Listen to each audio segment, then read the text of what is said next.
What's up guys? In this video we're going to be looking at the Sui Playtron. This is the first gaming console within crypto. This was launched by the Sui company in collaboration with Playtron, which is the OS running on this thing. And I'm going to be doing a review on it, comparing it to my Steam Deck. So let's get into it. So I installed a couple games here. I'm going to go through some performance tests with you. First we're going to run Doom Eternal because it's not as intense. So we're going to do a startup comparison on Doom Eternal between the Steam Deck and the Sui. So I'm going to hit A on both of these at the same time.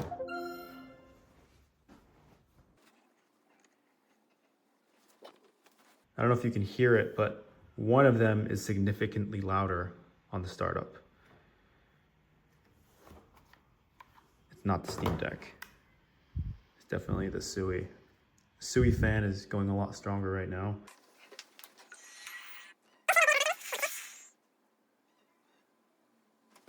Yeah, so you can see the Sui definitely booted up a lot faster. I'm gonna make sure that our specs are at the same level for this test. So you can see VRAM. The Sui has less virtual RAM. It's 8,000. Steam Deck has 9,000, as you can see. Just gonna go down to the video settings and make sure these are the same. Okay, so the settings are the exact same. So let's go ahead and boot up the level here. So these are at two different stages in the game. So I'm gonna go to a new slot. Let's just see what happens when we boot this up. So first I'm gonna max out the Steam volume. All the wickedness that mankind can produce, we will send unto them. Only you. Rip and tear until it is done.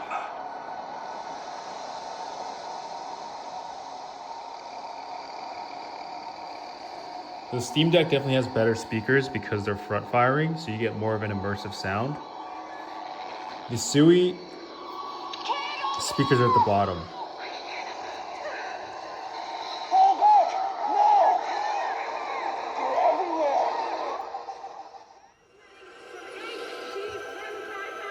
Yeah. So in terms of speakers, Steam Deck wins. And as of right now, for the fan noise, it seems like, yeah, the Sui is a lot louder on the fan. I mean, they're both really strong performers here. That's the Sui, and then on here, you guys already know what a Steam Deck is like.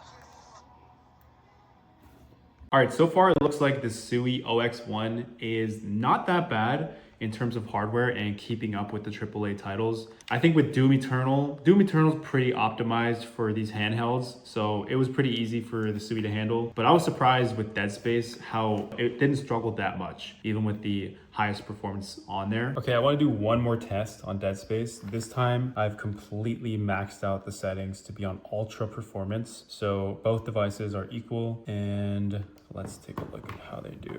So first I'm going to test the Steam Deck here. Let me put the brightness up. This game is already really dark, so just keep that in mind. Just want to see how the animations are. Okay, so that's a bit of a struggle with that animation. Zoom in here, go through the rest of it. Honestly, the Steam Deck doesn't even really struggle with this. It's really quite strong. I don't like how the Sui has this weird vibration motor though. It's kind of annoying. Now we're gonna fight some monsters. Let's see how it handles it. Yeah, so I don't know if you can tell, but the Steam Deck, like everything just looks really pixelated at this point. Yeah, it looks super pixelated. There's definitely some issues with its rendering here. I don't know if you can tell, but it looks really pixely. Like you can see right there, it looks quite bad. Okay, now I'm gonna try this on the Sui. Okay. And at this point, the Sui is definitely feeling warm at the back of my hand. It's starting to get really warm. Okay, yeah, you can see this is struggling a lot. It's not playable at this point anymore on ultra setting.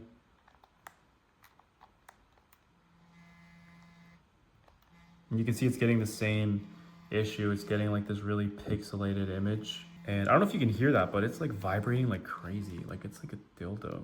Whoa. Okay, you can see this sequence happening. I don't know if you can hear that, but it's like, it's vibrating like crazy. That's bad, man. That sounds like a razor, like when you're getting a haircut. The next thing I want to talk about is the hardware. I mean, just from that game running on ultra high performance settings, it did warm up quite a bit.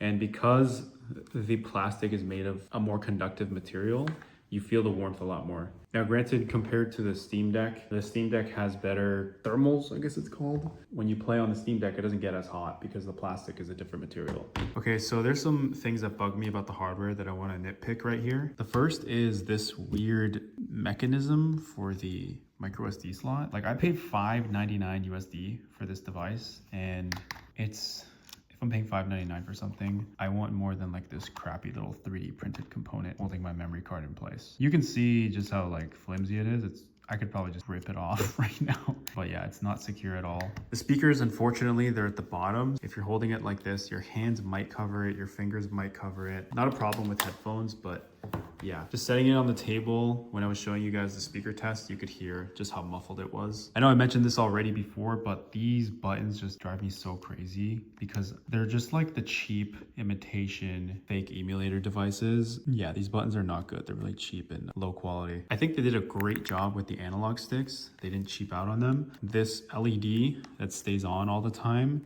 is probably also impacting the battery capacity and the draining going on with the device. So I would have appreciated if it was like an optional thing, or if they just didn't need lights for it. Maybe they just had like a blue plastic rim. But yeah, it's kind of annoying. And when you charge it, they go red. So I'm not sure if it's something in the settings that I can change, but I would have liked not having those lights on all the time.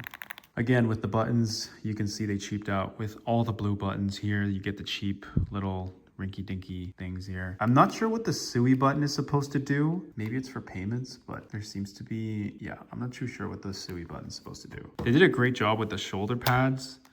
Actually, these are better than the Steam Deck, I would say. I like this retraction that they have. Good tactile feedback on those. These buttons, I don't really use them for the games I play, but yeah, they did go with the same cheap blue quality. Here's a look at the thermal vents. I mean, if you're playing games that are really intense, because the glass, the entire front is glass as well, that will conduct more heat. So even just having this thing on full brightness makes the screen display a lot hotter. But I think overall, design-wise, they did a good job on the hardware if it weren't for these, you know, quirky little blue buttons and like just overstimulating blue lights on. The software is another story. The thing with this software, it connects to your Epic and Steam accounts, but it doesn't let you install natively from the device itself, which I don't know why. So for example, if I wanted to play Metal Gear Revengeance, you need to have, if you click buy now, it needs Wi-Fi first of all. Overall, I think this device is really strong entry for a crypto company compared to like the Solana Seeker phone which just came out. One thing with these phones and devices that are coming out is that they are really overpriced for the specs that they offer. To put this in perspective, I paid $5.99 USD for this device. The Steam Deck is about $4.99 USD, and it's a much more mature ecosystem. You get a little bit better hardware quality, I'd say, especially with the buttons, because these are more console focused quality control. I mean, especially with the buttons, because these are more console quality like that you'd see like on an Xbox or a PlayStation. I mean, it's a much smoother experience with the software as well. I can run emulators, of course, and your micro SD is a little safer in this compartment.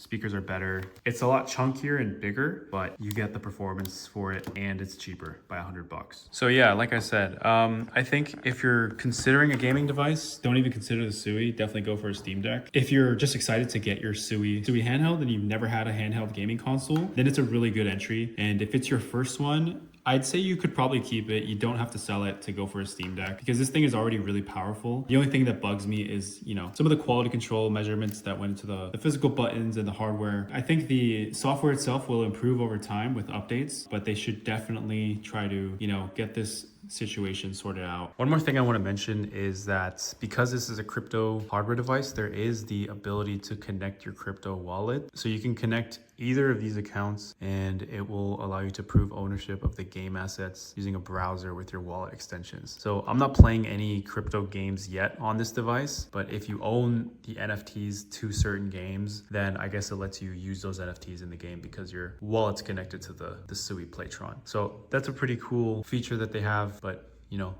we'll wait till more crypto games are popular. Now, my honest review after using both the Steam Deck and the Sui Playtron, because the Steam Deck is cheaper and a more mature ecosystem from a more mature company that specializes in gaming, I feel like for $4.99 USD, this is a better deal. And if you're just looking for an entry level, like you've never had a handheld gaming console, you're gonna get more life out of this and you're gonna have more longevity with the features and the updates. Because again, this is made by a native gaming company. If you've never had a handheld gaming console and you happened to pre-order the Sui for $5.99, I don't think you should sell it to get a Steam Deck. I think you're probably okay with holding this for a while. It's pretty strong. It can run Dead Space, it can run AAA titles with not much of a problem. So I was surprised by that. Yeah, I think it's a really good entry level for the company. So yeah, that concludes the entire review. If you have any questions or comments, you can follow me on Twitter. I'm more active on there, or you can also DM me on there. I think it's a great entry-level piece for crypto gaming hardware. It's a great step forward. Only things were some quality control issues on the buttons. The software could be better, but it'll improve over time. And I think the price point was also way too expensive given the other options in the market. Other than that, it's a really solid device, especially if you don't already have a handheld gaming device. So thanks for watching. Good job, Sui.